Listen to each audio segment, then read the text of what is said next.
안녕하세요. 예, 반갑습니다. 함께 기도하겠습니다. 은혜로우시고 자비로우신 하나님 아버지, 저희를 위해서 하나님의 독생자 예수님을 이 땅에 보내주시고 예수님께서 우리를 대신해서 친히 십자가에서 피 흘려 죽으심으로 우리의 모든 죄를 영원히 사해 주시고 우리에게 영생의 소망을 주셔서 너무나 감사드립니다. 저희같이 미천한 자들을 하나님의 귀한 자녀로 삼아주시고 늘 함께해 주시고 보호해 주시고 인도해 주심을 감사를 드립니다.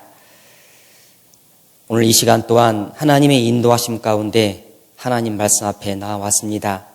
우리 각자에게 꼭 필요한 말씀으로 은혜로 우리에게 허락해 주시고 또 우리 마음판에 새겨주시기 원합니다. 하나님의 말씀으로 우리의 마음, 우리의 생각, 우리의 삶을 더 변화시켜 주시옵소서. 더 이상 과거의 잘못된 습성대로 살지 않게 해주시고 오직 하나님 말씀만을 쫓아 순종하며 살게 도와주시옵소서. 하나님이 기뻐하시는 모습으로 살다가 하나님 앞에 서기를 간절히 소망합니다. 우리 주변에 불쌍한 이뤄진 영혼들 너무나 많습니다. 그들에게 무관심하지 않도록 우리 마음 일깨워 주시고 부지런히 복음을 전하는 가운데 우리 교회를 통해서 날마다 구원받는 역사가 일어나도록 도와주옵소서. 주님 앞에 서는 그날 우리 모두가 주님으로부터 잘하였다라고 칭찬받는 모습이 되기를 간절히 바랍니다. 육신의 질병으로 고통받고 있는 분들 속히 건강이 회복될 수 있도록 하나님의 치료의 능력으로 함께해 주시옵소서. 오늘 모든 말씀의 시간을 하나님께만 의지합니다. 예수님 이름으로 기도하였습니다. 아멘. 출애굽기입니다.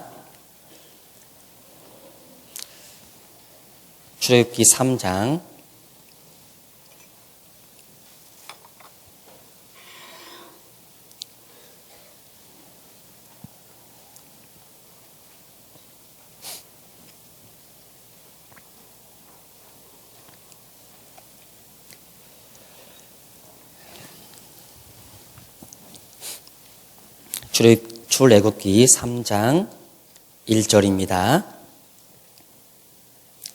1절부터 제가 읽겠습니다. 모세가 그 장인 미디안 제사장 이드로의 양 무리를 치더니 그 무리를 광야 서편으로 인도하여 하나님의 산 호렙의 이름에 여호와의 사자가 떨기나무 불꽃 가운데서 그에게 나타나시니라. 그가 보니 떨기나무에 불이 붙었으나 사라지지 아니하는지라.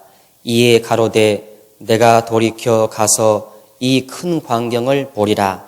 떨기나무가 어찌하여 타지 아니하는고 하는 동시에 여호와께서 그가 보려고 돌이켜 오는 것을 보는지라. 하나님이 떨기나무 가운데서 그를 불러 가라사대 모세야 모세야 하시매 그가 가로되 내가 여기 있나이다. 하나님이 가라사대 이리로 가까이 하지 말라. 너의 선 곳은 거룩한 땅이니 내 발에서 신을 벗어라. 또 이르시되 나는 내 조상의 하나님이니 아브라함의 하나님, 이삭의 하나님, 야곱의 하나님이니라. 모세가 하나님 배웠기를 두려워하여 얼굴을 가리우매 여호와께서 가라사대 내가 애굽에 있는 내 백성의 고통을 정령히 보고 그들이 그 간역자로 인하여 부르짖음을 듣고 그 우고를 알고 내가 내려와서 그들을 애굽인의 손에서 건져내고 그들을 그 땅에서 인도하여 아름답고 광대한 땅, 젖과 꿀이 흐르는 땅, 곧 가나안 족속, 헷 족속, 아모리 족속, 브리스 족속, 히위 족속, 여부스 족속의 지방에 이르려 하노라. 9절부터 12절까지 함께 읽겠습니다. 이제 이스라엘 자손의 부르짖음이 내게 달하고 애굽 사람이 그들을 괴롭게 하는 학대도 내가 보았으니 이제 내가 너를 바로에게 보내어 너로 내 백성 이스라엘 자손을 애굽에서 인도하여 내게 하리라. 모세가 하나님께 고하되 내가 누구간데 바로에게 가며 이스라엘 자손을 애굽에서 인도하여 내리이까. 하나님이 가라사대 내가 정녕 너와 함께 있으리라. 네가 백성을 애굽에서 인도하여 낸 후에 너희가 이 산에서 하나님을 섬기리니 이것이 내가 너를 보낸 증거니라. 반갑습니다. 저는 가까운 남원의 교회에서 함께 같이 교제를 나누고 있습니다. 지금 세계적으로 또 우리나라 국가 안에서도 신종 코로나 때문에 또 많은 사람들이 염려하고 걱정하는 그런 부분이 많은 것 같습니다. 근데 또 전문가의 그 말로 보면은요, 들어보니까 전에 있었던 사스나 메르스보다는 그 영향력이 좀 적다라고 약하다고 그렇게 말을 합니다. 미국은 독감으로 죽은 사람이 더 훨씬 많죠. 뭐 10,000명 가까이 된다고 또 10,000명 넘는다고 말도 하고 그러는데요. 하여튼 한쪽에서는 독감 때문에 또 한쪽에서는 신종 코로나 때문에 또 많은 문제가 있는 것 같은데 어떻든 간에 그런 모습들이 현 시대가 마지막 시대라는 것을 우리한테 더욱더 알려주고 있고 그렇기 때문에 우리가 더 깨어있는 삶을 살아야 할 것을 우리한테 말씀해 주신다고 알려주고 있다고 생각이 듭니다. 그러므로 깨어있으라. 집 주인이 언제 올는지 혹 저물 때 일는지 밤중에 일는지 닭 울 때 일는지 새벽에 일는지 너희가 알지 못함이니라. 알지 못하기 때문에 깨어있어야 한다라고 말씀하십니다. 그가 호련히 와서 너희의 자는 것을 보지 않도록 주의하라고 말씀하십니다. 마지막 때를 살아가는 우리들에게 더욱더 하나님께서 깨어있으라고 말씀해 주신다고 생각이 듭니다. 같이 한번 따라서 해보겠습니다. 깨어있으라. 깨어있으라. 깨어있어야 하기 때문에 말씀 시간에 졸으면 안 되겠죠? 깨어있어야 됩니다. 우리가 주님 앞에 서는 그날까지 깨어있는 모습으로 같이 함께 열심히 살아가면 좋겠습니다. 오늘 출애굽기 3장, 4장 내용을 통해서 하나님께서 모세를 부르신 그 모습을 통해서 그 사건을 통해서 우리한테 주시는 교훈을 얻고자 합니다. 하나님께서 모세를 부르신 목적이 있는데 그것처럼 우리 각자를 하나님께서 부르신 목적이 있습니다.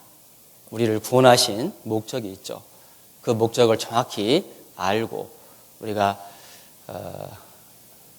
주님 앞에 올바르게 더욱더 살아가야지 하나님 앞에 또 열매를 맺는 삶을 살 수 있다고 생각이 듭니다. 그리고 하나님이 모세를 부르실 때 어떻게 모세가 반응했는지 그 모습을 통해서 좀 교훈을 얻고 그리고 하나님이 어떤 사람을 쓰시는지 그리고 우리를 하나님께서 쓰신다고 하실 때 우리가 어떠한 자세로 임해야 될지 그런 부분들을 좀 생각해 보고 싶습니다. 시간 내에 다 생각을 할 수 있을지 모르겠는데요. 하여튼 시간이 되는 범위 내에서 말씀을 통해서 함께 교훈을 얻고자 합니다. 먼저 첫 번째로 생각을 좀 해보고 싶은 것은 여기 출애굽기 3장 4절을 보겠습니다.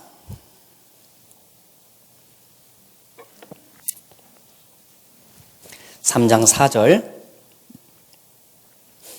여호와께서 그가 보려고 돌이켜 오는 것을 보신지라 하나님이 떨기 나무 가운데서 그를 불러 가라사대 모세야 모세야 하시매 그가 가로되 내가 여기 있나이다.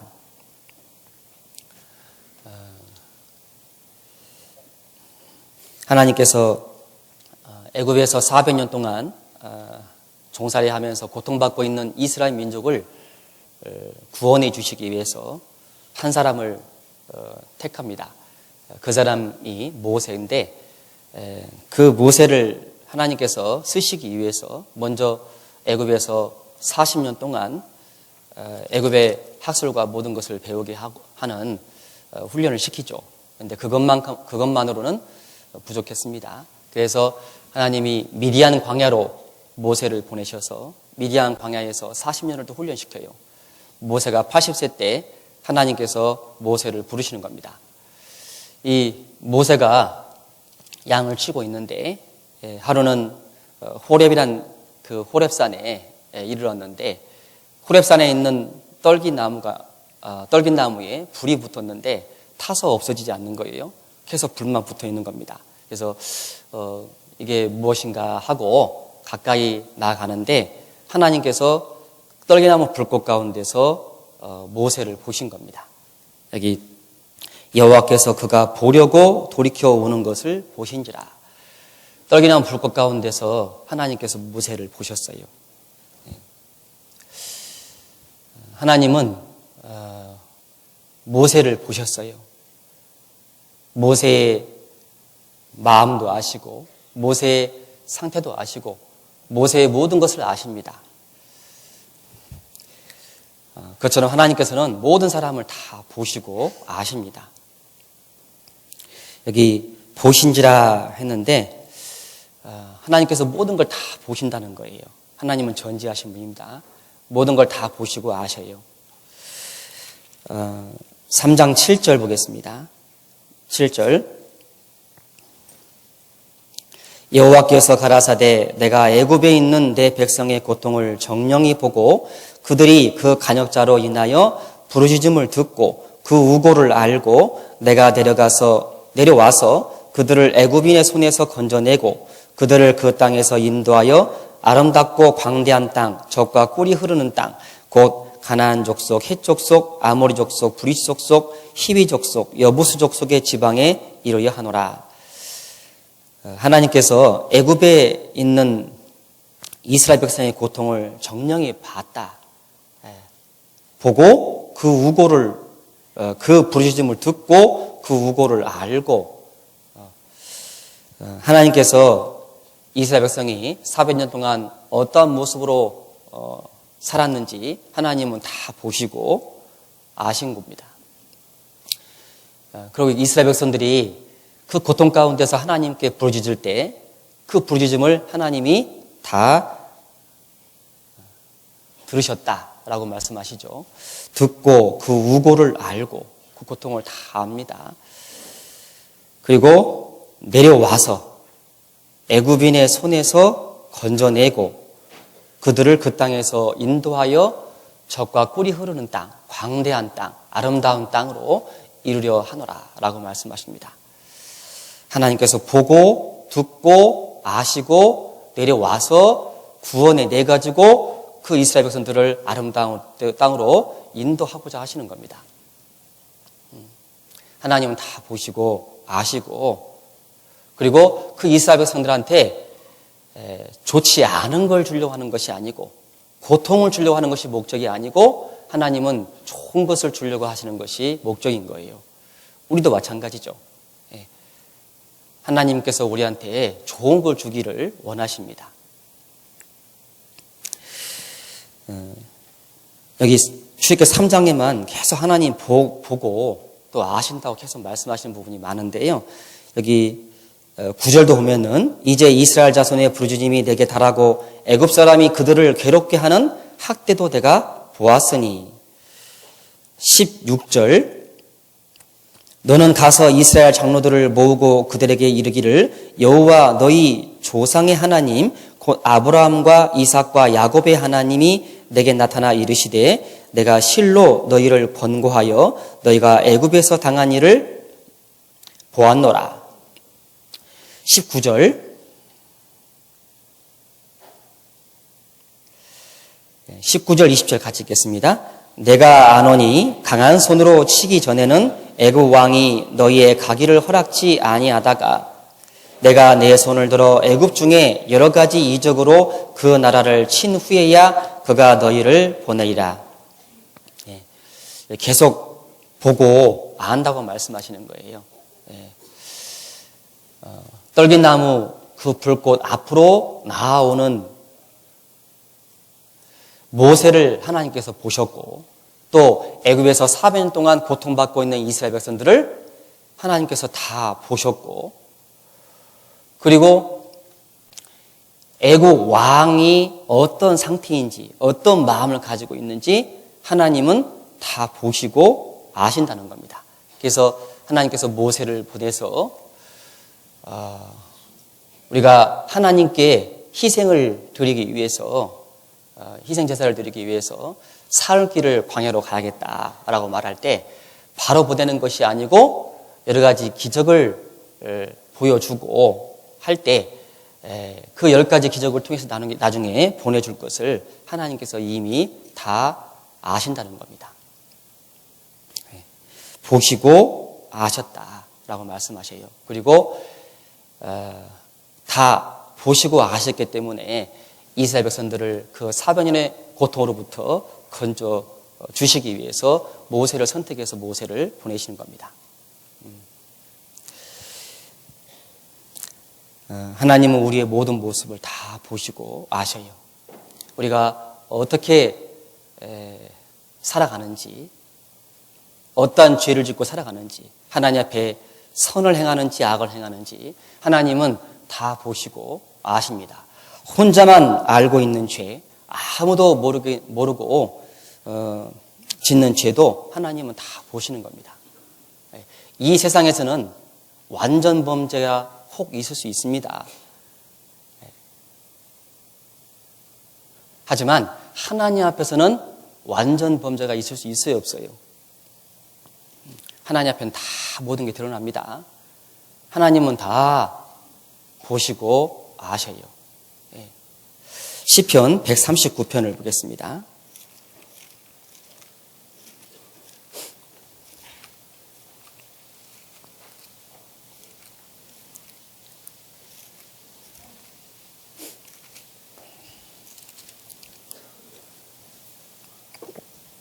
시편 139편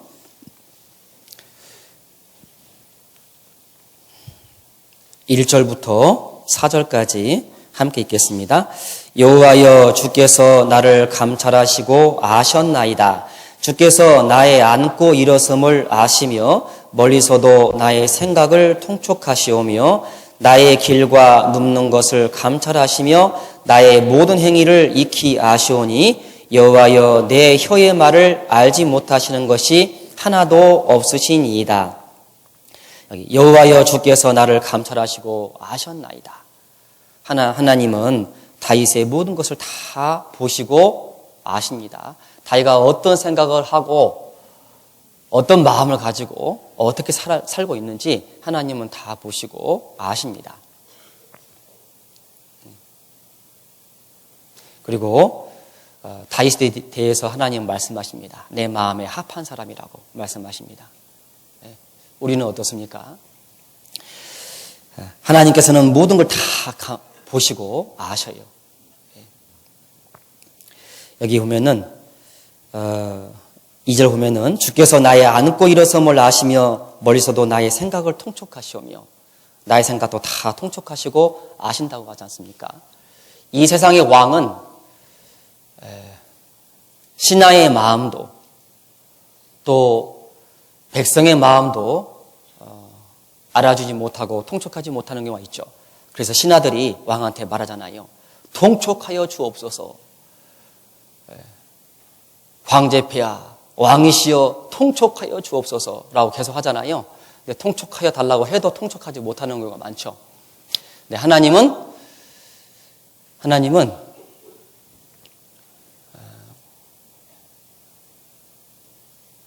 우리가 통촉해달라고 부르짖지 않아도 하나님은 다 보시고 다 아셔요.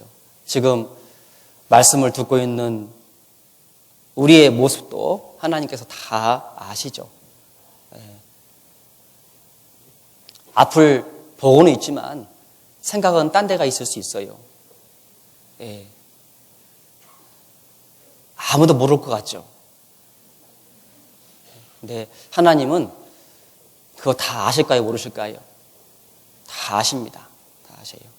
누가 간절한 마음으로, 구하는 마음으로, 찾는 마음으로 말씀을 듣고 있는지, 누가 그냥 아무 생각 없이 와서 앉아 있는지 하나님은 다 아시죠. 정말 구하는 마음으로 말씀을 듣는 사람에게 하나님께서 말씀을 허락하셔요.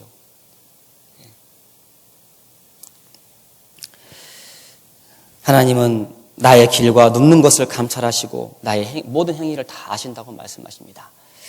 내가 어떤 죄를 짓고 살고 있는지도 하나님은 다 아십니다. 여호수아 성경을 보면은 여호수아가 이스라엘 백성들을 인도해서 가나안 땅으로 들어갔을 때 첫 번째 만난 성이 있죠. 여리고 성입니다. 여리고 성은 큰 성이고 견고한 성이었습니다. 하나님께서 말씀하신 대로 여호수아와 이스라엘 백성들이 순종해서 하루에 성을 한 바퀴씩 돌고 6일 동안 돌고 그리고 7일째 7바퀴를 돈 다음에 같이 마음을 모아서 소리를 고함을 지르니까 여리고 성이 무너졌습니다. 하나님의 기적을 경험했죠. 그때 하나님께서 말씀하셨습니다. 여리고 성에 있는 아무것도 손대지 말라고, 그를 취하지 말라고 했습니다. 그런데 그걸 취한 사람이 있었죠. 아간이라는 사람이 그 성 안에 있는 보물을 취해가지고 자기 집하고 그 땅 속에다가 숨겼어요. 아무도 모르게 숨긴 겁니다. 다른 사람은 전혀 몰랐어요. 여리고 성을 함락시킨 이후에 그리고 그 뒤에 이제 아이성이라고 있었는데 아이성은 정탐꾼을 보내보니까 작은 성이었어요. 그래서 2,000명 내지 3,000명만 보내면 되겠습니다 해가지고요 3,000명의 군사를 보내요. 그런데 승리하는 것이 아니고 패해서 돌아왔죠. 패해서 돌아온 그 모습을 보고 여호수아가 옷을 찢고 하나님 앞에 하루 종일 기도하는 가운데 있을 때 하나님께서 말씀하셨어요. 아이성으로 올라갔을 때 왜 패배한 줄 아느냐? 너희 이스라엘 그 진 안에 죄가 있기 때문에 그런다. 그 죄를 제거해야 된다는 것을 말씀하시고 하나님의 말씀하신 대로 여호수아가 이제 제비를 뽑는데 제비를 쭉 뽑은데요. 결국 누가 뽑혔냐? 아간이라는 그 사람의 가족이 뽑힌 거예요. 결국 아간에게 말을 합니다. 솔직하게 말하라고. 아간이 솔직하게 말하죠. 여리고 성 안에서 물건을 취해가지고 그것을 내 장막에 그 땅 속에 묻었다고. 실제 가서 보니까 그게 있잖아요.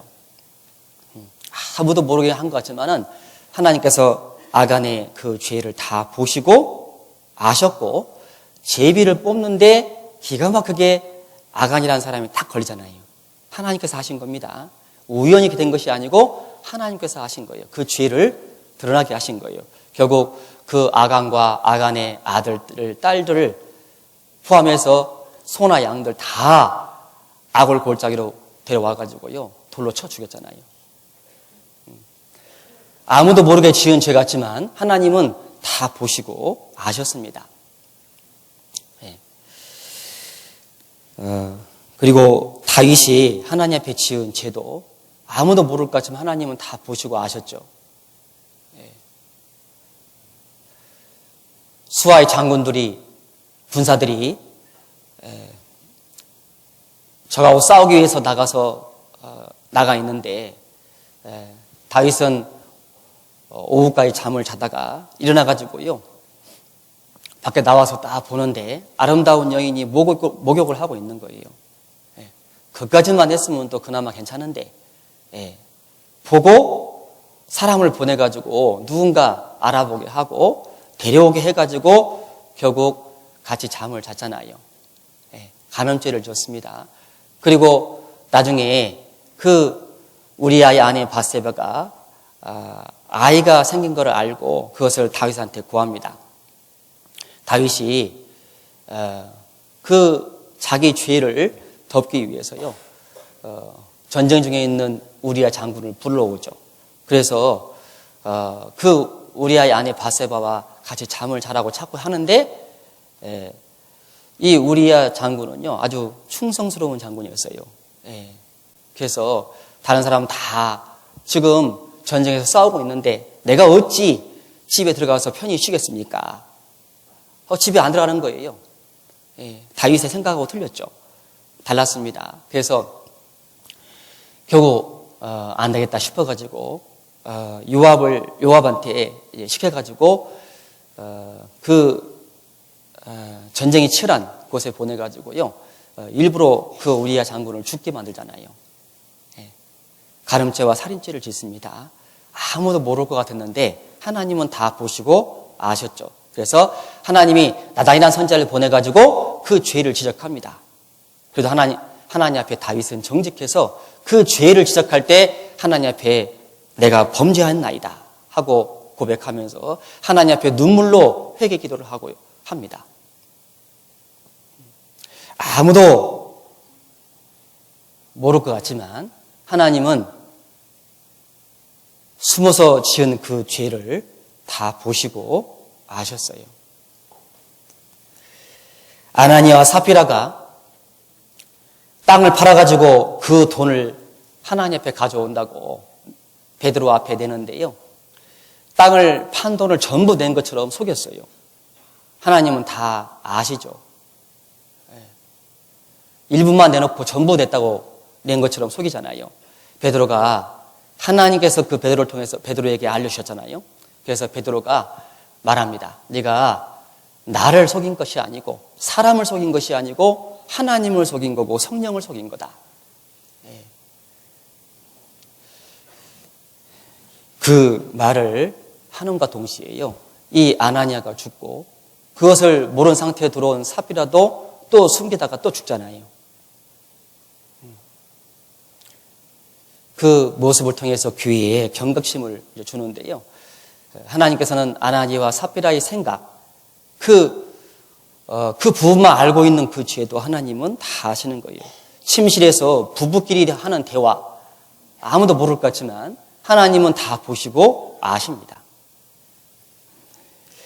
가룟 유다의 죄도 다 보시고 아셨죠.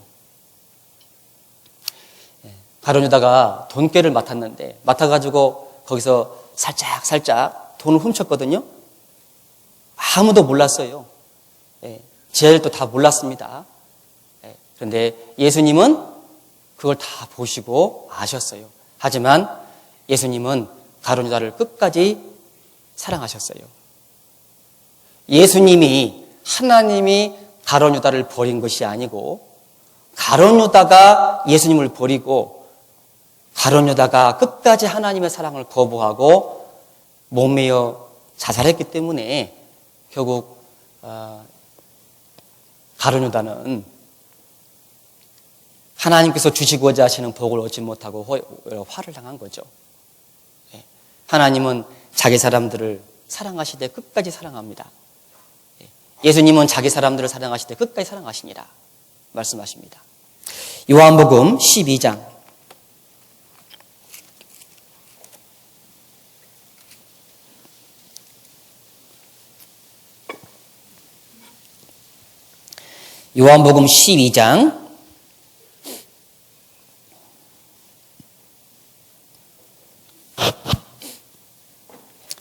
12장 6절입니다.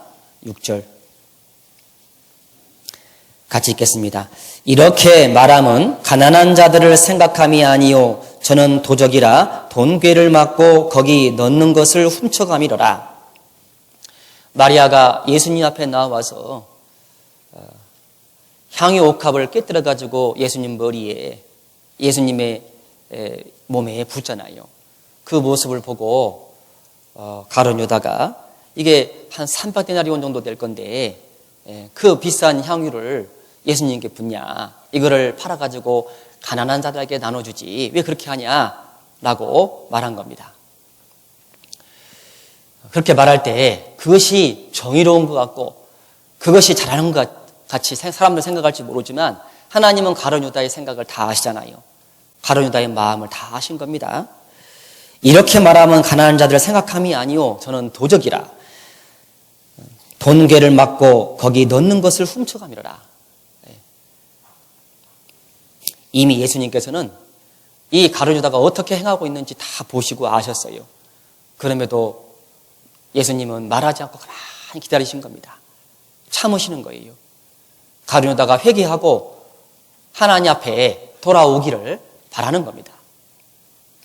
가룟 유다는 그 생각을 끝까지 버리지 않고 그 죄를 끝까지 고집하고 가다가 결국 은 30에 예수님을 팔았죠. 은 30세겔은요.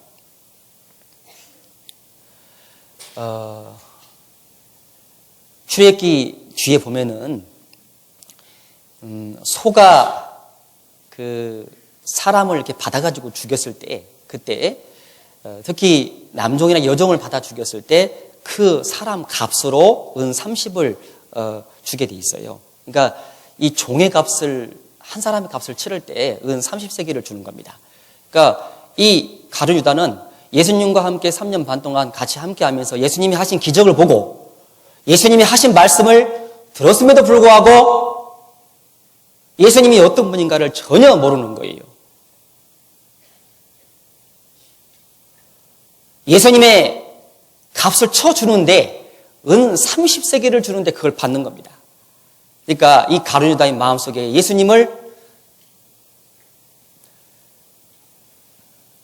주로 생각하지 않고 하나의 종처럼 그런 하찮게 생각하는 마음이 있는 거예요.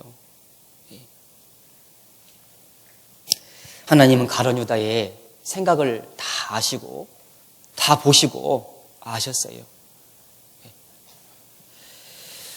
빌립보서 4장을 보면은 유오디아와 순독이라는 사람이 있는데 이 두 사람의 마음이 나눠져 있는 거예요. 그걸 하나님은 다 아시고 바울 사도를 통해서 빌립보 교회에 편지를 보낼 때 바울 사도를 통해서 권하잖아요. 내가 유오디아를 권하고 순두개를 권하노니 주 안에서 같은 마음을 품으라. 마음이 나눠져 있는 것도 다 보시고 아시죠? 교회 안에서 누가 서로 다투고 있는지, 마음이 나눠져 있는지, 누가 서로 누구를 미워하고 하는지 하나님은 다 아셔요. 마음이 나눠져 있는 그 가정을 통해서, 그 구역을 통해서, 그 교회를 통해서는 하나님께서 역사하실 수 없습니다. 하나님은 말씀하십니다. 성령께서 하나 되게 하신 것을 힘써 지키라고. 하나 된 가운데 같은 마음으로 같은 목적하에서 그 복음을 위해서 같이 함께 힘쓸 때 하나님께서 그 가운데 역사하시잖아요. 마음이 나눠지면 하나님 역사할 수가 없습니다. 지금도 교회 안에 어떤 형제 자매들에게 하나님께서 이 유오디아와 순두개에게 권한 것처럼 동일하게 권하고 있지 않으실까요? 내가 유오디아를 권하고 순두개를 권하노니 주 안에서 같은 마음을 품으라.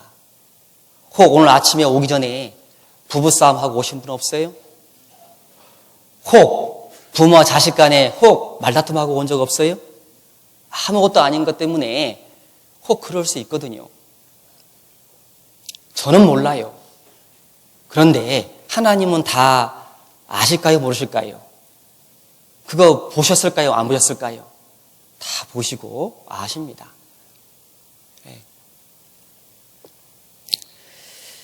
마음이 나눠지면 안 돼요. 얼른 합쳐야 돼요. 해가 지도록 불을 품지 말라고 말씀하시잖아요. 하나님께서는 해가 지도록 불을 품지 말라고 그러는데 그것이 뭐가 좋다고 해가 진 이후에도 불을 품고 살아요. 하나님 말씀을 사모하고 하나님 말씀을 묵상하라고 하나님 말씀하시는데 그건 묵상하지 않고 자기 마음에 상처 준 것만 생각해. 그거를 자꾸 묵상해요.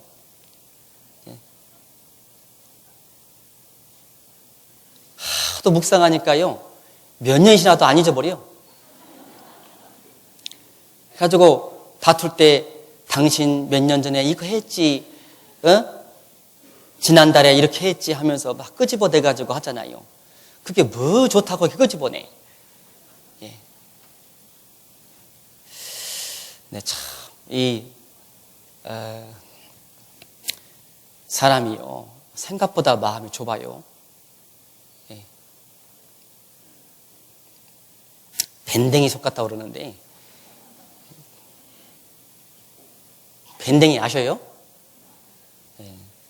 하여튼 몰라도 밴댕이 속 같은 그 마음이라는 게 좋은 마음을 말해요. 넓은 마음을 말해요. 좋은 마음을 말하겠죠?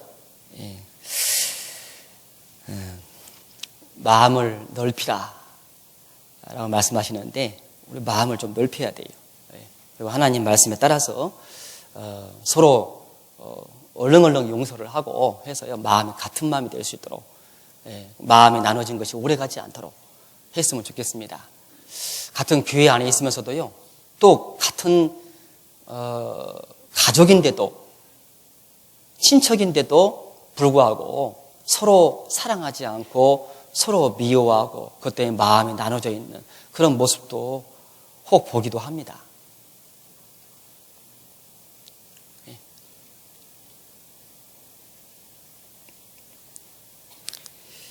그러면 쓰겠습니까? 그러면 돼요, 안 돼요?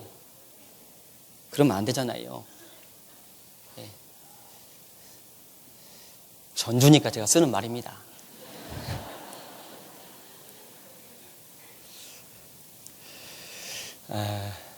하여튼 하나님은 사람들이 짓는 그 죄를 다 보시고 아셔요. 아무도 모르게 짓는 것 같은데 하나님은 다 보시고 아십니다. 근데 사람들은요 그 죄에 대해서 징벌이 속히 실현되지 않으니까 악한 일을 행하는 데 있어서 죄를 짓는 데 있어서 마음이 담대합니다. 담대하게 죄를 지어요. 그러면서 말해요. 사람들이 죄를 짓는데 하나님이 당장 벌을 내지 않는 거 보니까 하나님은 없다. 하나님이 있다면은 저렇게 악을 행하는데 어떻게 가만히 계시냐. 하나님이 안 계시기 때문에 하나님이 보지 않고 계시기 때문에 벌을 내지 않는 것이 아닙니다. 하나님은 악한 일을 상관치 않으실 듯하나 하나님은 다 보시느니라. 따라서 해보겠습니다. 다 보시느니라. 다 보시느니라. 하나님은 다 보시고 아셔요. 여러분 작년 8월 11일 날 12시에 뭐 했습니까? 기억 안 나죠? 하나님은 다 보셨어요. 다 아십니다.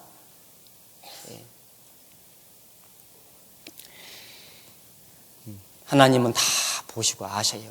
그런데 왜 죄를 지을 때마다 당장 심판하지 않고 당장 징벌을 내지 않느냐?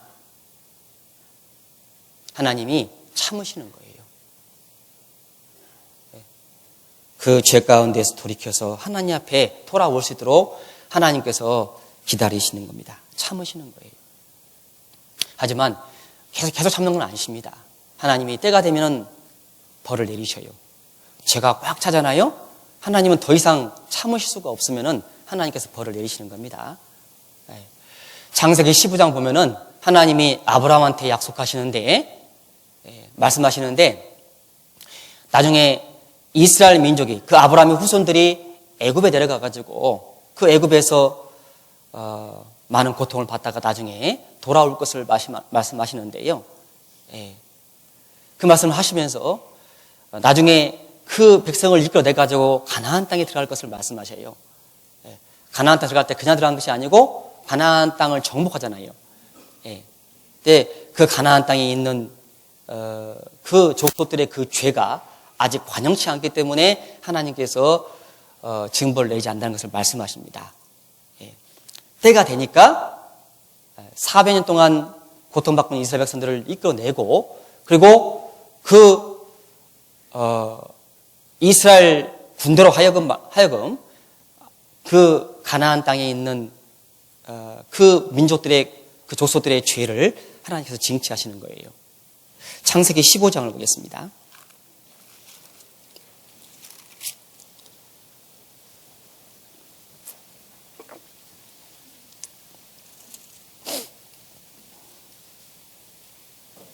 창세기 15장 13절 여호와께서 아브라함에게 이르시되 너는 정령이 알라 내 자손이 이방에서 객이 되어 그들을 섬기겠고 그들은 400년 동안 내 자손을 괴롭게 하리니 그 섬기는 나라를 내가 징치할지며 그 후에 내 자손이 큰 재물을 이끌고 나오리라. 너는 장수하다가 평안히 조상에게로 돌아가 장사될 것이요 내 자손은 4대 만에 이 땅으로 돌아오리니 이는 아모리 족속의 죄악이 아직 관영치 아니함이니라 하시더니 이는 아모리 족속의 죄악이 아직 관영치 아니함이니라. 예. 언제 관영해서 꽉 차서 징치하시냐면은 이스라엘 백성들을 애굽에서 이끌어내 가지고 40년 후에 가나안 땅에 들어갈 때 그때 징치하십니다. 예. 노아 홍수 때 세상에 죄가 꽉 차니까 하나님께서 홍수로 이 땅을 심판했죠. 예. 세상의 죄악이 관영함과 라고 말씀하신 창세기 6장 말씀처럼 세상에 죄가 꽉 차니까 하나님께서 심판하셨습니다. 소돔성에 죄가 꽉 차니까 하나님께서 소돔성을 하늘에서 불과 유황을 비오듯 내리게 해서 심판했잖아요.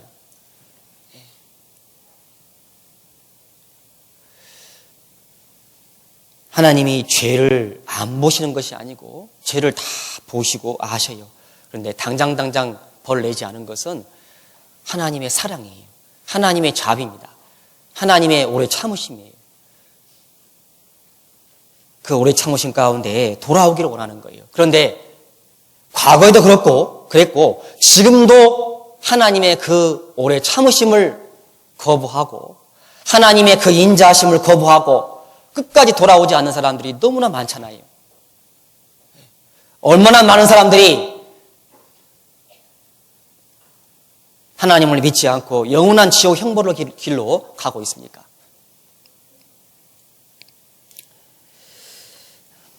하나님은 분명한 것은 하나님은 다 보시고 아셔요. 하나님이 심판대 앞에 서면은 하나님 그 모든 것을 다 심판하십니다. 다 벌을 내리셔요. 예. 하나님 앞에는 죄를 숨길 수 없어요. 예레미야 2장을 보겠습니다. 예레미야 2장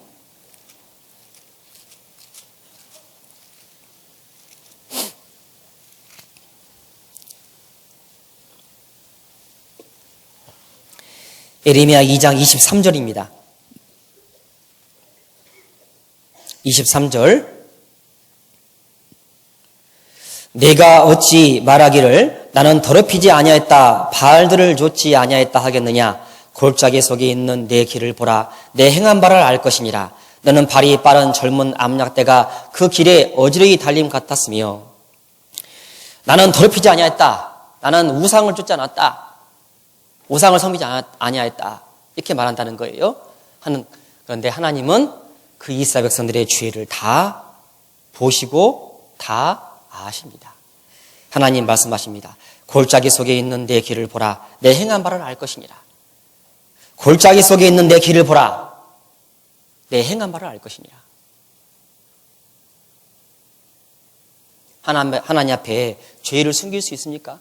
죄를 숨길 수 없습니다. 35절 그러나 너는 말하기를 나는 무죄하니 그 진노가 참으로 내게서 떠났다 하거니와 보라 내 말이 나는 죄를 범치 아니하였다 함을 인하여 내가 너를 심판하리라. 나는 죄를 범치 아니했습니다. 안 했다. 죄를 지어놓고도 죄를 안 지은 것처럼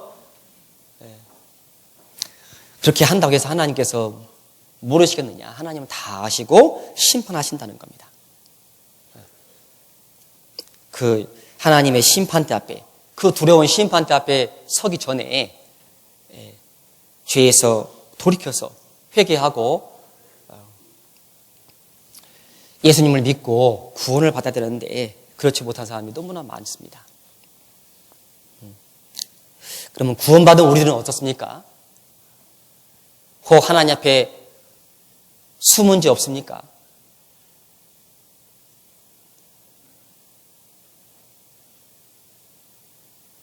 내가 그래도 교회에 나오고 있고 내가 교제 가운데 함께하고 있으니까 그래도 하나님 앞에 나는 잘 살고 있다라고 생각할 수 있습니까?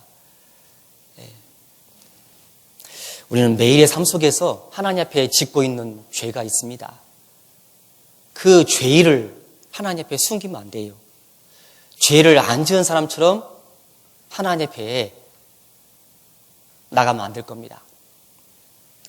하나님 앞에 자기 죄를 솔직하게 인정하고 그 죄를 자백하고 그 죄를 하나님 앞에 버리는 것이 필요해요.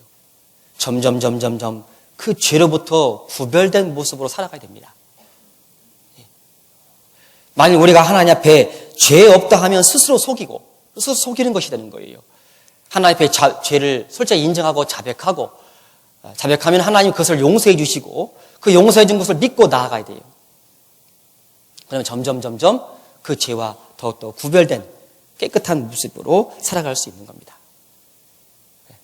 욥기 22장을 보겠습니다. 욥기 22장.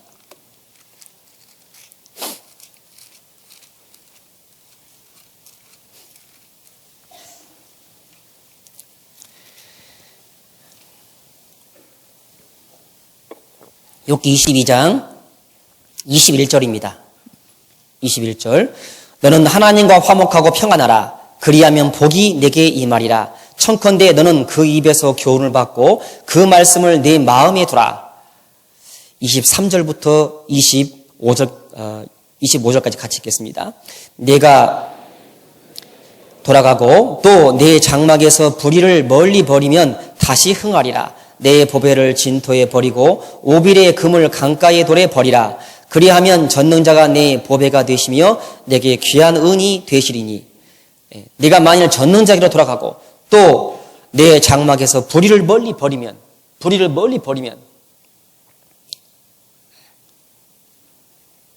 죄를 고집하면 안 됩니다. 빨리 버려야 됩니다. 하나님 앞에 내가 지금 계속 가지고 있는 죄가 있다면요, 그거 빨리 버려야 돼요. 그 버릴 때까지 마음에 고통이 있을 거예요. 아직 버리지 못한 죄가 분명히 있을 겁니다. 그거 버려야 돼요.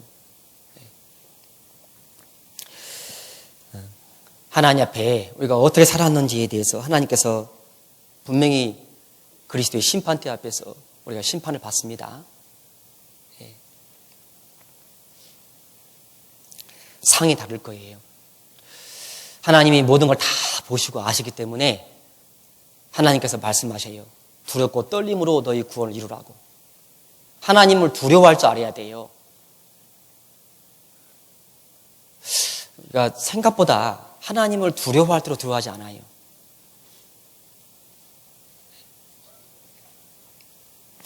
생각해 보세요. 두려운 분이 내 앞에 딱 있고 나를 계속 보고 있어요. 그러면은 내가 함부로 행할 수 있어요, 없어요? 내가 함부로 말할 수 있습니까? 그럴 수 없잖아요.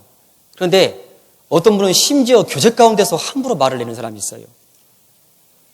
하나님을 두려워할 줄 몰라요.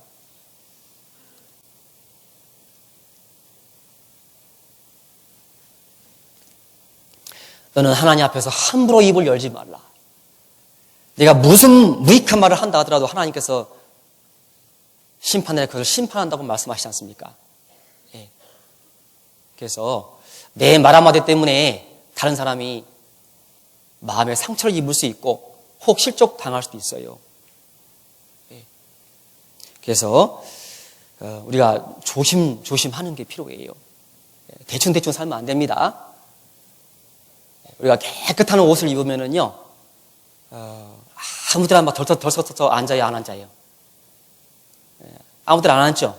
앉을 때 확인을 해보고, 더러우면은 깨끗하게 닦고, 그리고 앉죠? 우리의 신앙생활도 하나님 앞에 그렇게 해나가야 돼요. 누가복음 21장을 보겠습니다. 누가복음 21장.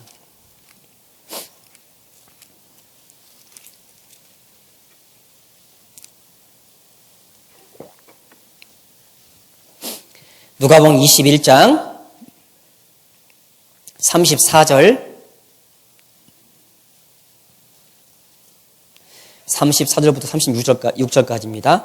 너희는 스스로 조심하라. 그렇지 않으면 방탕함과 술취함과 생활의 염려로 마음이 둔하여지고 뜻밖의 그날이 덕과 같이 너에게 임하리라.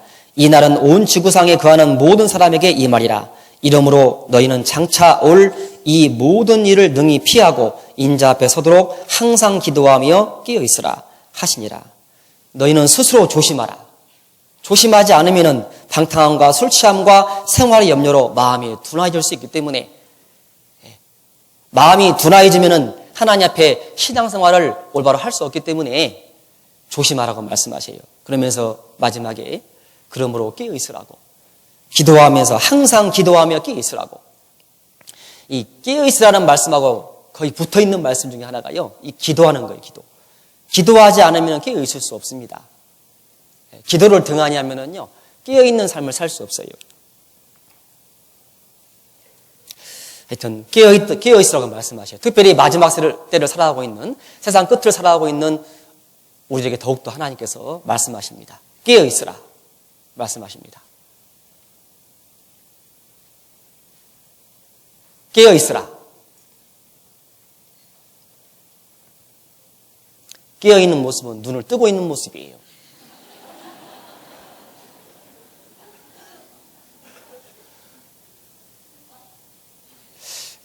제가 보니까요, 우리 전주교회가 정말 깨어있는 교회 같아요. 다 눈을 뜨고 있어요. 딴 생각하고 있는 저는 모르겠고, 근데 정말 깨어있는 그런 교회인 것 같습니다. 예수님이 언제 오실는지 알 수 없기 때문에 깨어있는 모습을 살으라고 말씀하십니다. 그런데 마지막 때가 될수록 더 잠자는 모습이 많이 있을 수 있다는 것을 우리한테 성경은 경고해 주셔요.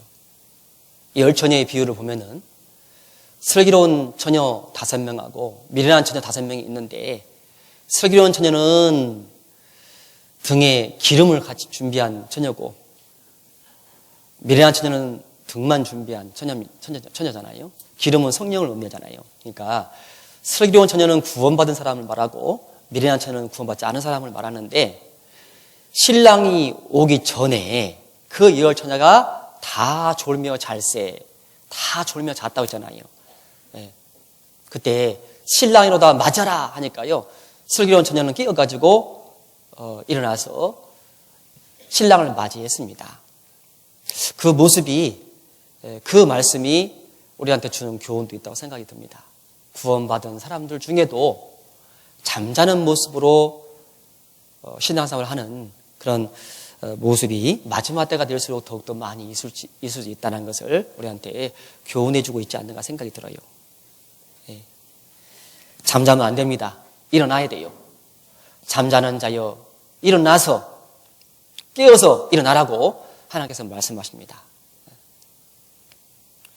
그날이 도적같이 이를 줄 너희는 모르느냐. 늘 깨어 있으라. 잠들지 말아라. 주님과 동행하라. 항상 기뻐하라. 쉬지 말고 기도하라. 범사에 감사하라. 그날이 도적같이 오십니다. 주님이 도둑같이 오신다고 말씀하셔요. 갑자기 오셔요. 오래 오실 줄 모르잖아요.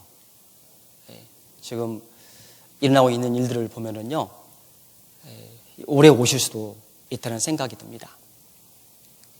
갑자기 오셔요. 주님 오실 때 우리가 오시기 전에 깨어있는 모습으로 더욱더 살다가 주님 맞이했으면 좋겠습니다. 하나님은 우리의 모든 걸 다 보시고 아셔요. 우리의 죄도 다 보시고 아시고 하나님 앞에 우리가 행한 선도 다 보시고 아십니다. 마태복음 6장을 보겠습니다.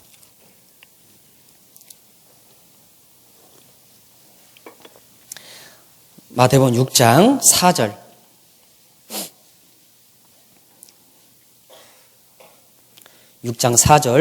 내 구제함이 은밀하게 하라. 은밀한 중에 보시는 너희 아버지가 갚으시라. 여기 은밀한 중에 보시는 너희 아버지가 갚으시라 말씀하시죠. 하나님께서 하나님 앞에 행한 선도 다 보시고 아시고 갚아주신다고 말씀하셔요. 6절 보겠습니다. 6절. 너는 기도할 때 내 골방에 들어가 문을 닫고 은밀한 중에 계신 내 아버지께 기도하라. 은밀한 중에 보시는 내 아버지께서 갚으시라. 은밀한 중에 보시는 내 아버지께서 갚으시라. 계속 반복해서 말씀하시죠. 18절 같이 읽겠습니다. 이는 금식하는 자로 사람에게 보이지 않고 오직 은밀한 중에 계신 내 아버지께 보이게 하려 함이라. 은밀한 중에 보시는 내 아버지께서 갚으시라. 은밀한 중에 보시는 내 아버지께서 갚으시라. 구제할 때도, 기도할 때도, 금식할 때도 은밀한 중에 보시는 내 아버지께서 갚으시라라고 말씀하십니다. 마태복음 25장에 하나님의 심판대 앞에 보면은요, 오른쪽에 양이 있고 왼쪽에 염소가 있는데 양은 구원받은 사람들 말하고 염소는 구원받지 않은 사람들을 말합니다. 오른편에 있는 양한테, 양에 속한 사람들한테 말씀하셔요. 내가 병들었을 때 나를 찾아보았다. 내가 먹을 것이 없어 굶주릴 때에 나한테 먹을 걸 줬다. 내가 옷이 없어 추울 때에 나에게 옷을 입혀주었다. 쭉 말씀하시잖아요. 그러니까 그들이 또 대답합니다. 우리가 언제 그랬습니까? 그러니까 말씀하십니다.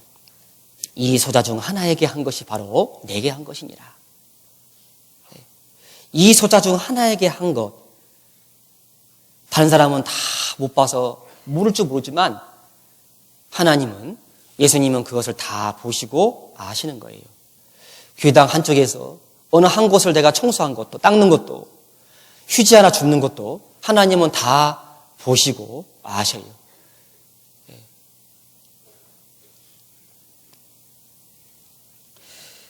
형제 자매에게 선을 베푼 것, 누가 병으로 인해 가지고 병원에 입원해 있을 때 찾아보는 것, 그것이 아무것도 아닌 것이 아니고요. 하나님이 그걸 다 기억하시고 그것에 대해서 하나님이 보상해 주신다는 거예요. 하나님은 작은 선에도 반드시 보상해 주십니다. 갈라디아서 6장 7절 8절 보면은 스스로 속이지 말라. 하나님은 마누라의 유업을 받지 아니하시나니 사람이 무엇으로 심든지 그대로 거두리라. 자기의 육체를 위하여 심는 자는 육체로부터 썩어진 것을 거두고 성령을 위하여 심는 자는 성령으로부터 영생을 거두리라. 스스로 속이지 말라. 사람이 무엇으로 심든지 그대로 거두리라 라고 말씀하시면서 육체를 위하여 심는 자는 육체로부터 썩어진 것을 거두지만 성령을 위해 심는 자는 성령으로부터 영생을 거둔다고 말씀하십니다. 우리가 하나님을 위해 산 것이 있다면 반드시 하나님께서는 그것에 대해서 보상해 주셔요. 이 세상에서는 혹시 심은 대로 거두지 못할 때가 있잖아요. 헛수가 될 때 있잖아요. 하지만 하나님 앞에서 하는 일에 대해서는 헛수가 없습니다. 하나님께서 작은 것에도 다 보상해 주신다고 말씀하세요. 내가 진실로 속히 오리라. 내가 내게 줄 상이 있어. 일한 대로 갚아주리라. 주님 속히 오십니다. 그리고 우리가 하나님 앞에 일한 대로 갚아주셔요. 주님을 위해서 무엇을 일했습니까? 주님을 위해서 우리가 어떤 것을 행했습니까? 하루라는 시간을 24시간을 보내는 데 있어서 내가 주님을 위해서 행한 것이 뭡니까? 행한 그대로 하나님께서 갚아주신다고 말씀하셔요. 하나님은 모든 걸 다 보시고 아시기 때문에 그렇습니다. 우리의 염려도 우리가 무엇을 염려하고 걱정하고 근심하는지 하나님은 다 보시죠? 다 아셔요. 내가 어떤 시험을 당하는지, 어떤 고난을 당하는지, 어떤 핍박을 당하는지도 하나님은 다 보시고 아십니다. 내가 핍박 당할 때도 핍박을 하는 사람에게 내가 그것을 보응하려고 할 필요 없어요. 하나님은 다 보시고 아시고 나를 핍박하는 사람에게 하나님께서 보응해 주신다고 약속하고 계셔요. 원수 갚는 것은 내게 있으니 내가 갚으리라. 근데 하나님이 갚아주신다고 하시는데 자기가 갚으려고 하는 사람이 있어요. 애가 다른 애한테 맞고 오면은요, 누가 그랬어? 얼른 가자! 하고 손잡고 가가지고요, 내가 갚아줄게. 그리스도인은 그런 모습을 가지면 안 됩니다. 오히려 어떤 모습을 가져야 되냐? 나에게 뺨을 때리잖아요. 뺨을 때리면은 보통 한 대를 맞으면 나도 한 대를 때리고 싶은 마음이 있어요, 없어요? 솔직하게. 내가 한 대 맞으면은 나도 한 대 때리고 싶죠? 그런 마음이 다 있잖아요. 근데 구원받지 않은 사람은 그렇고 구원받은 사람은 받게 한다는 거예요. 내가 한 대 맞으면은 그 때리는 손이 얼마나 아프냐고 손을 잡아줘야 되는 거예요.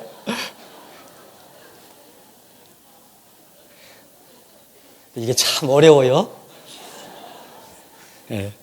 쉽지 않습니다.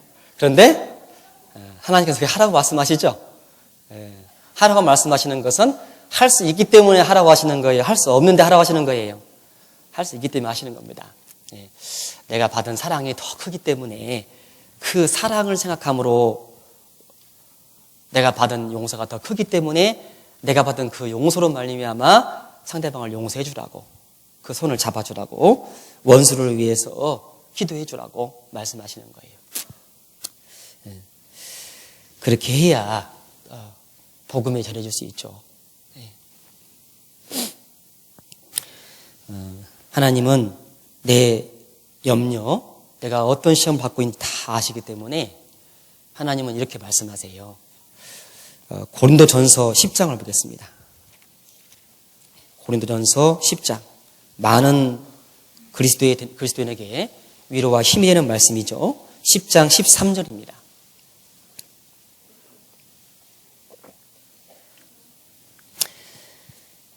10장 13절 함께 읽겠습니다. 사람이 감당할 시험 밖에는 너희에게 당한 것이 없나니 오직 하나님은 미쁘사 너희가 감당치 못할 시험 당함을 허락지 아니하시고 시험 당할 즈음에 또한 피할 길을 내사 너희로 능히 감당하게 하시느니라.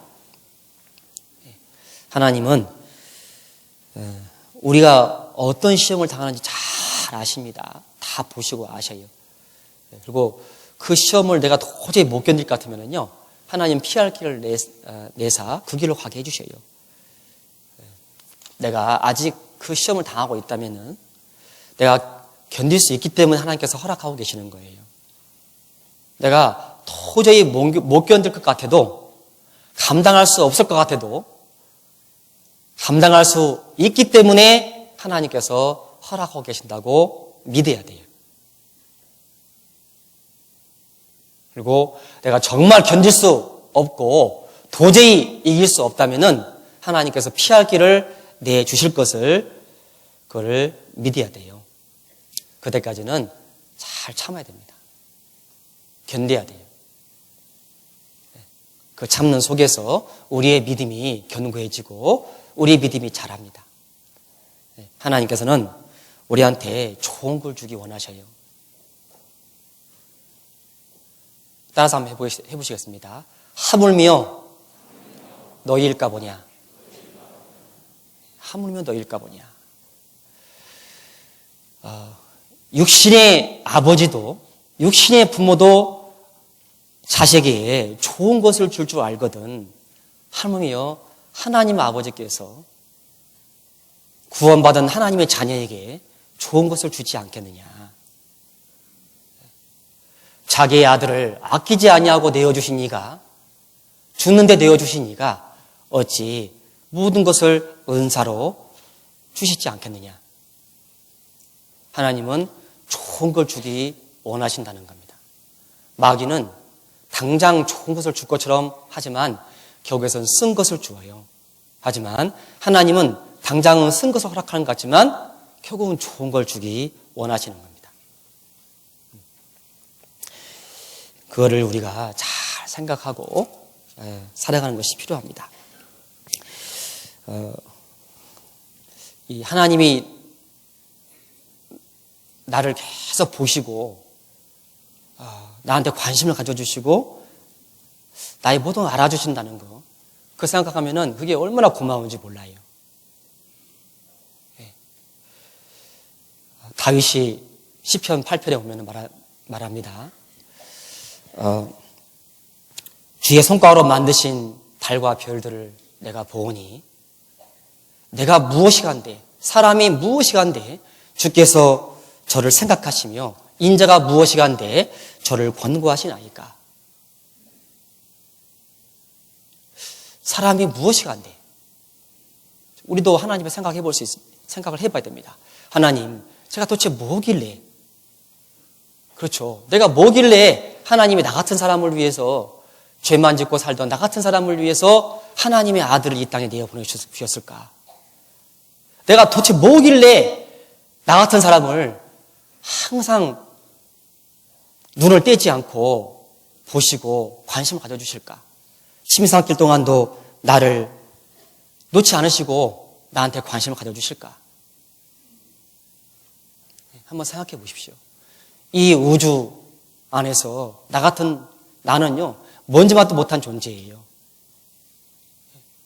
그런 나 같은 존재가 뭐길래 하나님이 나에게 그토록 관심을 가져주실까요? 생각하면은 너무나 감사하지 않습니까? 그것만 생각해도 너무 감사하지 않아요? 내 모습 어디가 아름다워 주님 나를 사랑하시나 너무나 약하여 너무나 부족하여 너무나 눈물 많아 사랑하시죠.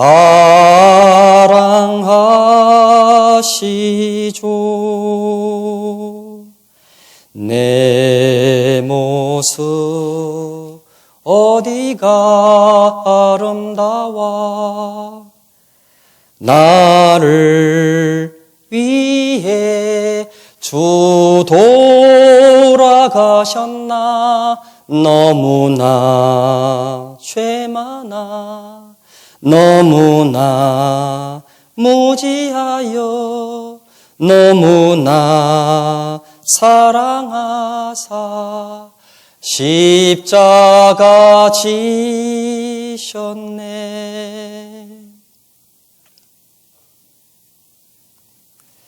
내 모습 어디가 아름다워서 나를 위해서 주 예수님께서 돌아가셨을까요?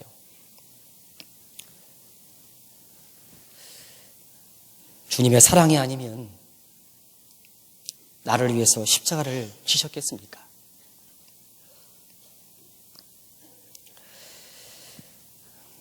너무나 내가 받은 사랑이 크잖아요.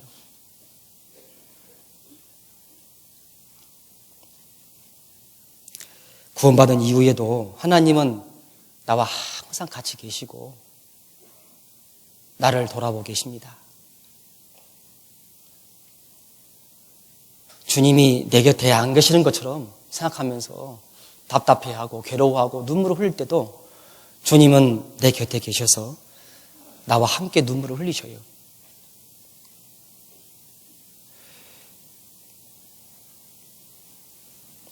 엠마오로 가는 두 제자와 함께 예수님이 같이 동행하셨지만은 그 제자들은 주님을 몰라봤어요.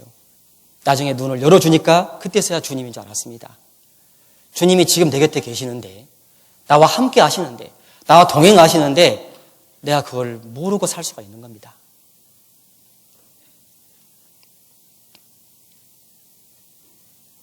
하나님을 바라보고 사세요? 우리는 너무나 세상 것만을 많이 바라보다가요, 주님을 바라보지 못하고 살지 않습니까?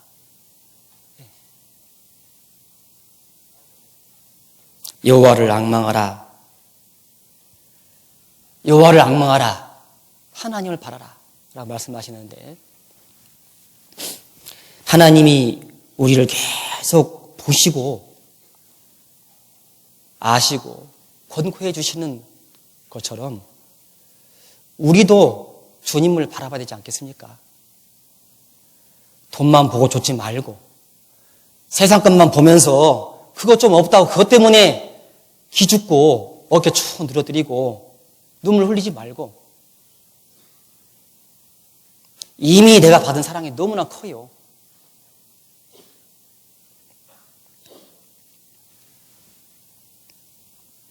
그거를 좀 생각하고 살아야 될 것 같습니다. 예. 하나님께서는 모세를 부르셨어요. 모세를 왜 불렀습니까? 출애굽기 3장 다시 보겠습니다.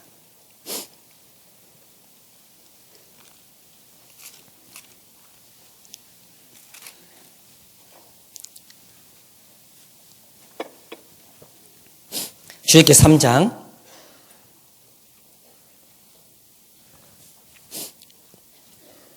10절입니다. 10절 같이 읽겠습니다. 이제 내가 너를 바로에게 보내어 너로 내 백성 이스라엘 자손을 애굽에서 인도하여 내게 하리라. 하나님이 모세를 보내신 목적은 애굽에서 400년 동안 고통받고 있는 이스라엘 민족을 그 애굽의 고통으로부터 건져주기 위해서 모세를 부르신 겁니다. 모세야, 모세야. 하나님이 모세를 부르신 것은 애굽에서 고통받고 있는 이스라엘 백성들을 구원하기 위해서, 그리고 가나안 땅으로 이끌어들이기 위해서, 인도해 주기 위해서 모세를 부르신 겁니다. 하나님이 이 세상에 예수님을 보내신 목적은 죄인을 구원하기 위해서, 죄인인 나를 구원하기 위해서 하나님이 예수님을 이 세상에 보내신 거예요. 하나님이 아브라함을 갈대아 우르에서 부르신 목적이 있죠. 너는 너의 본토 친척 아비 집을 떠나 내가 네게 지시할 땅으로 가라. 내가 너로 큰 민족을 이루어주게 하겠다. 이루어주겠다. 그리고 너로 복의 근원이 되게 해주겠다라고 말씀하셨습니다. 그 말씀대로 하나님께서 가나안 땅으로 이스라엘 민족을 이끌어 주셨고 인도해 주시고, 그리고 아브라함으로 말미암아 이스라엘 민족이 나오게 해주고 영생 복의 근원이 되게 해주셨습니다. 하나님이 그물을 던지고 있는 베드로와 안드레를 보시고 부르셨어요. 베드로야, 안드레야, 나를 따라오너라. 왜 부르셨냐면은 내가 너로 사람을 낳는 어부가 되게 하리라. 사람을 낳는 어부가 되게 하기 위해서 베드로를 부르셨습니다. 담에색으로 그리스도인들을 잡아오려고 가고 있는 바울을 하나님께서 부르셨어요. 바울아, 바울아, 사울아, 사울아 불렀습니다. 바울의 원래 이름이 사울이었거든요. 사울아, 사울아 불렀습니다. 왜 부르셨냐? 바울 사도를 이방인의 사도로, 그리고 이방인에게 복음을 전하기 위해서, 무할례자에게 복음을 전하게 하기 위해서 부르신 겁니다. 갈라디아서 2장을 보겠습니다. 갈라디아서 2장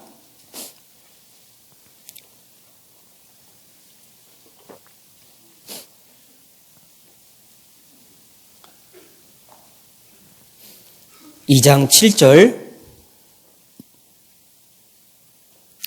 8절 도리어 내가 무할례자에게 복음 전함을 맡기를 베드로가 할례자에게 맡은 것 같이 한 것을 보고 베드로에게 역사하사 그를 할례자의 사도로 삼으신 이가 또한 내게 역사하사 나를 이방인에게 사도로 삼으셨느니라. 무할례자에게 복음 전함을 맡기를 베드로가 할례자에게 맡은 것 같이 한 것을 보고, 그러니까 베드로는 할례자에게 복음을 전하게 하기 위해서, 그리고 바울 사도는 무할례자에게, 이방인에게 복음을 전하게 하기 위해서 바울 사도를 부르신 겁니다. 각 사람을 부른 목적이 있죠. 하나님께서 그러면은 나를 부르신 목적은 뭘까요? 나를 부르셨다라고 한다는 것은 나를 구원했다 그 말입니다. 죄 가운데 살고 있는 나, 결국 영원한 멸망으로 갈 수밖에 없는 그 길로 가고 있던 나를 하나님께서 부르셨어요. 나를 구원하셨습니다. 고린도 전서 1장을 보겠습니다.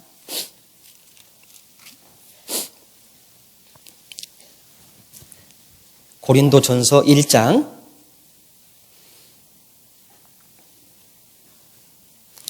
2절 고린도에 있는 하나님의 교회 곧 그리스도 예수 안에서 거룩하여지고 성도라 부르심을 입은 자들과 또 각 처에서 우리의 주 곧 저희와 우리의 주 대신 예수 그리스도의 이름을 부르는 모든 자들에게, 고린도 교회는 십자가 달린 건물이 아니고 구원받은, 고린도 안에 있는 구원받은 성도들을 가리키잖아요.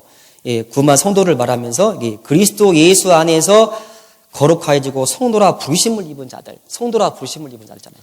그러니까 부르심을 입었다 그 말은 구원받은 사람을 얘기하는 겁니다. 너희도 그들 중에 있어 예수 그리스도의 것으로 부르심을 입은 자니라. 우리도 어느 날 성경 말씀을 배우는 가운데 예수 그리스도의 십자가의 은혜를 깨닫고 믿음으로 말미암아 하나님께 부름을 받았습니다. 구원받았습니다. 하나님 나를 부르신 목적은 뭘까요? 왜 나를 불렀을까요? 예? 하나님이 왜 나를 불렀을까요? 한번 생각을 해봐야겠죠? 성경에는 답이 있잖아요. 왜 나를 부르셨는지. 왜 나를 부르셨냐면은 첫 번째로 하나님의 선한 일에 열심하는 친백성이 되게 하기 위해서 우리를 부르신 겁니다. 하나님의 선한 일을 열심히 하도록 하기 위해서, 그런 사람이 되도록 하기 위해서 우리를 부르신 거예요. 그러면은 하나님의 선한 일이 뭘까요? 가장 선한 일은 잃어진 영혼이 구원받는 거잖아요. 하나님이 나사렛 예수에게 성령과 능력을 기름부터 하셨음에, 성령과 능력을 기름부터 하시고 예수님이 뭐 하셨냐면은 두루 다니시면서 착한 일을 행하셨는데, 그 착한 일이 뭐냐? 마귀 눌린 자를 고치셨다. 그러니까 마귀에게 눌려 사는 사람, 구원받지 않은 사람을 고쳐주는 것, 그 영혼을 구원받게 해주는 일, 그게 예수님이 행하신 착한 일입니다. 하나님 볼 때 가장 착한 일이 잃어진 영혼이 구원받는 일이에요. 그 잃어진 영혼이 구원받는 그 일에 같이 함께 정말 열심히 하는 친백성이 되게 하기 위해서 우리를 구원해 주신 겁니다. 그것이 나를 부르신 목적이에요. 그러면 내가 그 목적대로 정말 살고 있느냐 한번 생각해 봐야겠죠? 여러분 어떠세요? 하나님이 나를 부르신 목적대로 살고 계셔요? 나는 그렇게 살고 있다고 자신 있게 말할 수 있어요? 부르신 목적을 망각하고 살고 있다면요, 우리도 삼손과 같은 그런 결과를 초래할 겁니다. 삼손은 하나님이 삼손을 부르신 목적을 사사로 불렀는데 그 목적을 망각하고 들리라는 여인의 무릎을 베개 삼아 차고 있었잖아요. 결국 그것 때문에 나중에 두 눈이 뽑히고 진미승이 돌리는 맷돌을 돌리는 비참한 모습이 됐지 않습니까?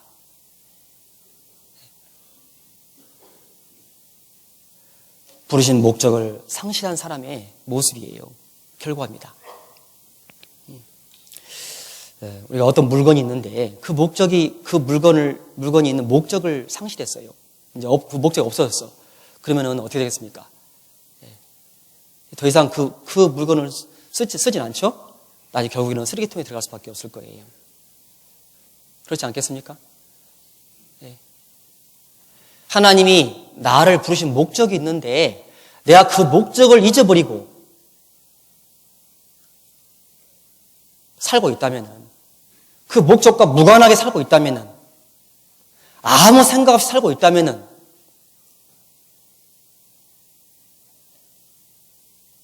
쓰레기통에 들어갈 물건 같은 그런 모습으로 살고 있는 것이 아닌가 한번 생각을 해봐야 되지 않겠습니까? 그래서 하나님이 나를 부르신 목적을 우리 마음 가운데 잘 일깨우는 게 필요해요. 한 집에서, 한 가정에서요, 한 사람이 구원 받았습니다. 한 사람을 하나님께서 부르신 목적은 뭐예요? 주 예수를 믿으라. 그리하면 너와 내 집이 구원을 얻으리라. 라고 말씀하신 것처럼 그 사람을 통해서 그 가족이 다 구원받도록 하기 위해서 하나님께서 그 사람을 부르신 거지 않습니까? 근데 가족 전도에 아무 관심 없이 살아간다면은 하나님이 그 사람을 부르신 목적을 그 사람은 잊어버리고 살고 있는 거잖아요. 한 지역에서, 한 국가에서 우리가 구원받은 것은요, 그 지역에, 그 국가에 복음을 전하도록 하기 위해서, 또 전 세계에 복음을 전하기 위해서 하나님께서 나를 부르신 것이 아닌가. 우리 생각을 해봐야겠죠? 그래서 온 천하에 다니며 복음을 전달하고 말씀하신 것처럼 우리가 잃어진 영혼에게 가서 복음을 전하는 것이 내가 하나님 나를 부르신 목적을 내가 다 하고 있는 겁니다. 잃어진 영혼에 대해서 우리가 무관심하면 안 돼요. 한 영혼을 관심 갖는 것이요, 굉장히 중요한 겁니다. 이 관심과 무관심은 엄청난 차이인 거예요. 킴볼이라는 교사가 있었는데, 이 교사가요, 무디라는 한 학생에게 관심을 갖잖아요. 어느 날 교회 안 나오니까, 왜 교회 안 나오는지 관심을 가지고 직접 가서 찾아보고 하는데, 그 모습을 통해서 이 무디가 감동을 받아요. 나 같은 사람이 뭐길래 학교도 제대로 다니지 않고 구두수설하고 있는 나 같은 사람이 도대체 뭐길래 나를 이렇게 찾아보는지, 나한테 관심을 가져주는지, 그걸 생각하면서 감동을 받아가지고 겨우 나중에 구원함을 얻고 위대한 복음 전도자가 되지 않습니까?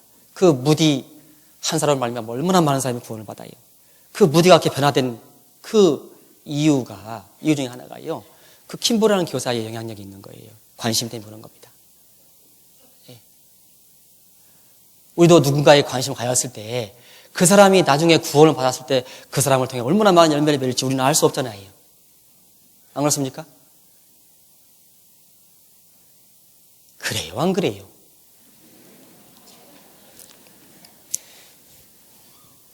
그러면 그렇다고 고개도 좀 끄덕해보고, 아니면 아니라고 고개 흔들어 보든지.